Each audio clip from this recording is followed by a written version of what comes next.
The Africa Public Health Emergency Fund was approved by African member states in 2013, but is yet to be implemented.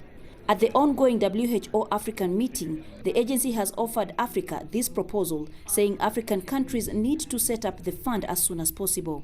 The WHO strategy for emergency is valued at $106.8 million, with an aim of accelerating the international health responses in Africa. It will help countries to better frame their policy, strategy and plan to deal with health security and HR. And we have a number of countries who have started already to implement some of the components. But having this frame and dealing with the legal framework at country level, making sure that across sectors we are all committed to implement what is required for HR and health security. The unpreparedness of the African continent during the 2015 Ebola outbreak is just an example of how much the continent needs its own resources to respond timely.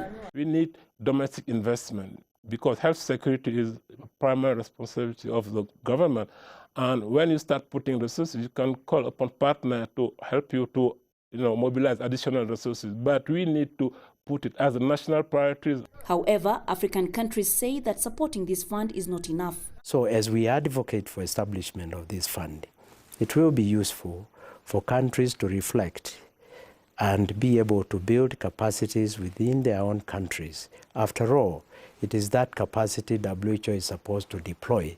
Where it is strong, they call upon those countries to support the other countries. With this fund in place, the hope of WHO is that by 2018, at least 80% of the 47 countries will have implemented necessary emergency response policies. The current challenge in making this fund functional is the fact that most African member states allocate insufficient resources to the health sector and rely heavily on unpredictable donor assistance during emergencies. Coletta Wanjohi for CCTV in Addis Ababa, Ethiopia.